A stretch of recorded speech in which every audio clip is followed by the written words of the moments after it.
दूसरा दूसरा गुण होता है, मतलब ये सूख जाएगा, थोड़े समय के बाद सूख जाता है।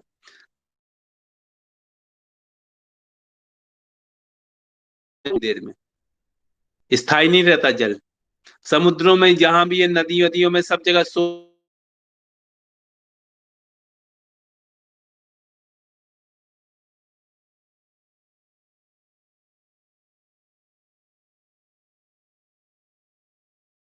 होता है। अंत में जब वृद्धावस्था आती है तो जल तत्व चालू हो जाता है 60 साल के बाद। उसके बाद पूरा शरीर सूख जाता है।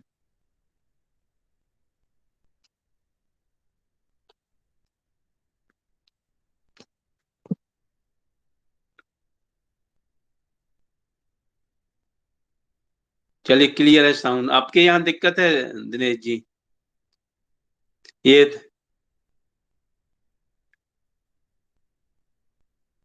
चलिए, ठीक है। फिर आर्द्रता युक्त होता है, आर्द्रता लिए रहेगा। फिर अगला गुण रहता है इसमें, कोमलता को कम करने वाला, कठोरता को कम करेगा, लोचकता प्रदान करेगा। द्रव होता है, बहता है सीधा सीधा, बहने वाला होता है। शीतल होता है, शीतल।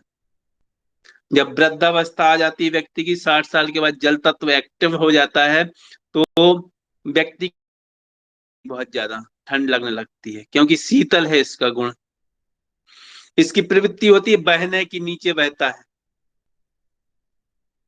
तो जो आती है ऐसी, भागती है।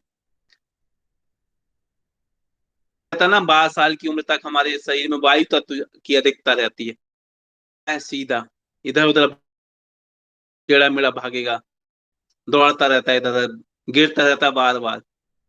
बचपन में ही भागते हैं हम, पे नहीं भागते कभी जीवन में, है ना? क्योंकि वायु तत्व एक्टिव है, इसलिए भगाती है हमको।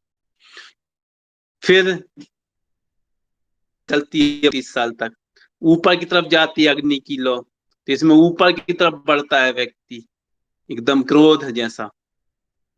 फिर पृथ्वी पृथ्वी समतल बिछ जाती है, तो ये भी बिछ जाता है व्यक्ति। सहनशील होती है पृथ्वी, तो सहनशील हो जाता है व्यक्ति। फिर आकाश चलता है 48 से 60 तक। आकाश सब पे छाया रहता है, सबका आश्रय देता है, तो आकाश में व्यक्ति सबके ऊपर आश्रय बन के बैठा रहता है। फिर 60 साल के बाद जल तत्व, तो जल तत्व बहने लगता, तो ये भी व्यक्ति जो है ना, पलंग पे लेटा रहता है व्यक्ति। फिर वृद्धावस्था में पानी की तरह जमीन से मिला रहता है, उड़ता नहीं ना, भागता है। ये पंच तत्व का प्रभाव है। अब जैसे रूखी सूखी त्वचा है, जोड़ों से फ्लूइड्स कम हो गया है, खत्म हो गया है। एसिडिटी में डिहाइड्रेशन हो गया, तो क्या करेंगे? शरीर में जल तत्व बढ़ा देंगे। कहीं ब्लड सर्कुलर जो है आपका, जोड़ों से चिकनाई खत्म हो गई है, फ्लूइड कम हो गया है, एसिडिटी ज्यादा हो गई, तो पानी की मतलब कमी हो गई, तो जल तत्व को बढ़ाएंगे इसमें।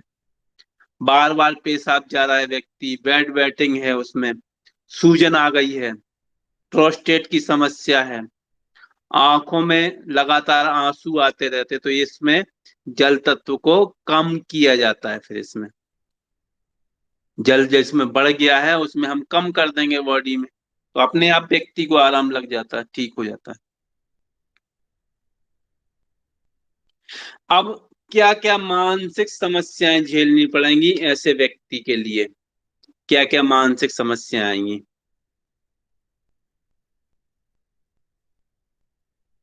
तो सबसे पहले व्यक्ति को डिप्रेशन होने लगता है, अवसाद। वृद्धावस्था में ज्यादा अवसाद के शिकार रहते हैं व्यक्ति। फिर विचारों में अस्पष्टता आ जाती है। वृद्ध व्यक्ति बोलते तो आधा समझ में आता, आधा नहीं आता समझ में, कभी कभी पूरा ही समझ में नहीं आता। या कुछ स्लिप हो जाता है, उनसे स्लिप होने लगता है। फिर अकेलापन महसूस करता है व्यक्ति, अकेलापन महसूस होगा। असुरक्षा का भाव बढ़ जाता है इसमें। ये तत्व जब भी डिस्टर्ब होगा तो यही लक्षण आएंगे। अकेले ये नहीं कि भाई वृद्धावस्था में 60 साल के बाद ये सब तकलीफें आने वाली हैं। जब भी युवावस्था में भी आ जाएगा, 12 14 साल 15 साल में भी आ जाएगा, कभी भी आ जाएंगी ये समस्याएं। जल तत्व यदि डिस्टर्ब है तो सबसे पहले हमें उसके सिम्टम्स देख के ही उपचार करना पड़ा चाहिए।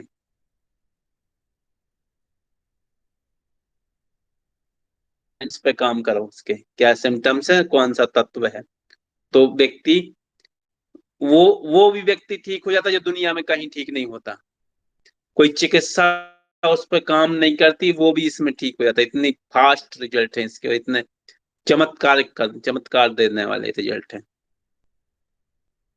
फिर क्या होगा, व्यक्ति को नींद नहीं आने की समस्या होती है।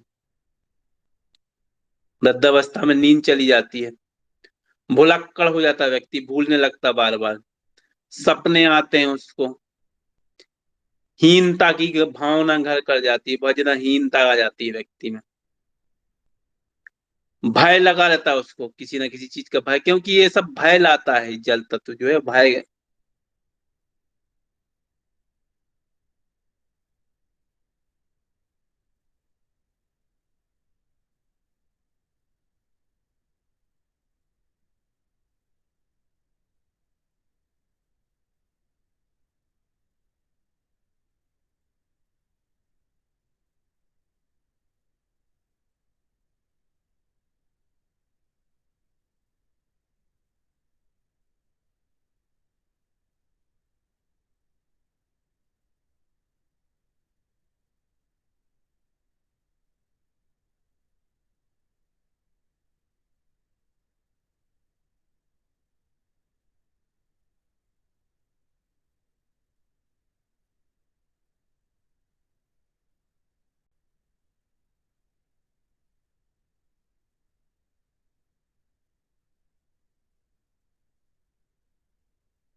वो वो शायद जुड़ी होंगी यहाँ पे उनकी सिस्टर हमसे, सिस्टर उनकी दिल्ली में।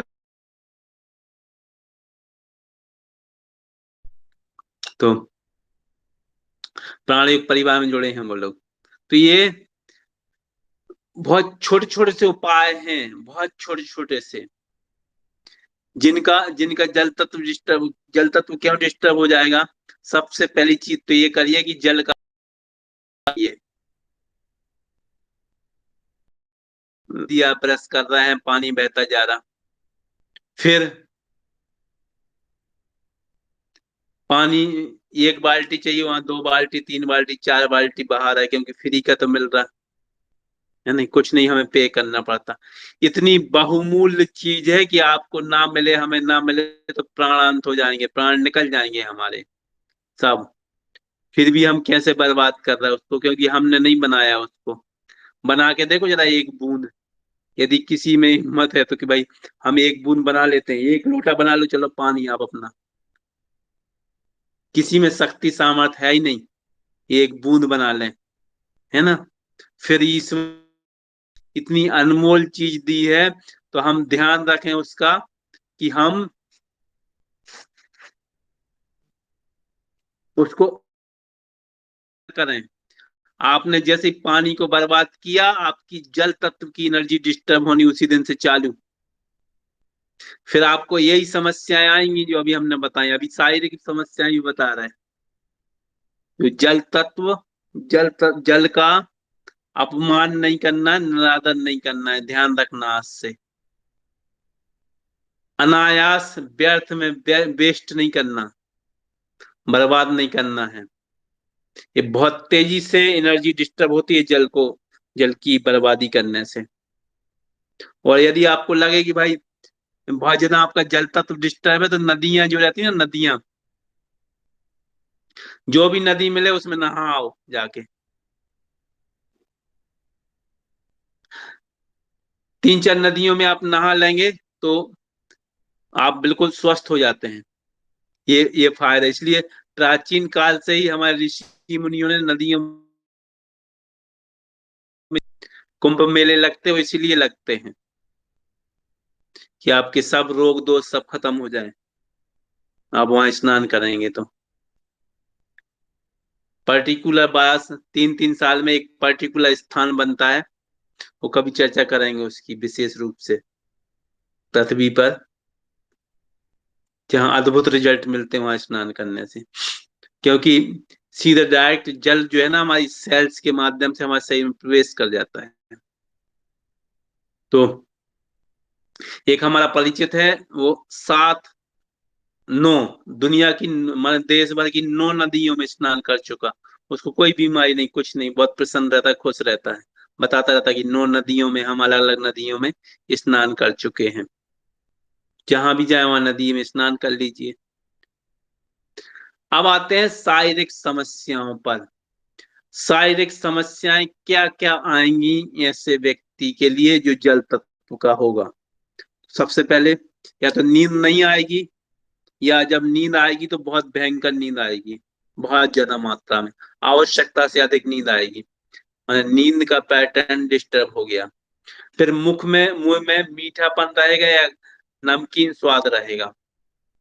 शरीर का जड़ हो जाना, शरीर जड़ हो जाता है, स्थूलता आ जाती है, मोटापन आ जाता है, कंपवात, हाथ पैर कांपने लगते हैं, आंख मुख त्वचा सब सूखने लगती है, थकान रहेगी, शरीर में गांठें बन जाएंगी कहीं कहीं, नॉन कैंसरस होंगी, लेकिन वो चिंता की बात नहीं है। मलमूत्र पसीना, कान बंद ना, ये सब डिस्टर्ब हो जाते हैं।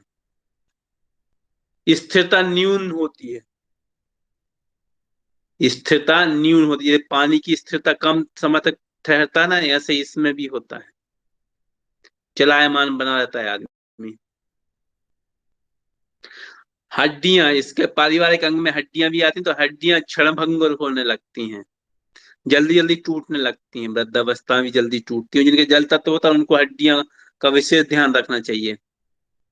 प्राकृतिक तरीके से जो कैल्शियम तत्व है वो लेना चाहिए, गोलियां नहीं, टैबलेट नहीं। स्मरण शक्ति में कमी आ जाती है, झुर्रियां आएंगी शरीर पर, ऑस्टियो आर्थराइटिस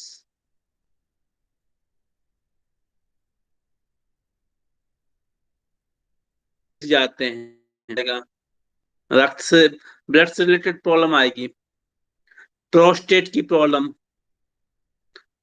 किडनी की समस्या, किडनी में कई प्रकार के रोग होते हैं, नेफ्रो से रिलेटेड कई बीमारियां आ जाती हैं व्यक्ति को, बार बार पेशाब जाना, कमजोरी, प्रजनन अंग संबंधी बीमारियां आ जाती हैं।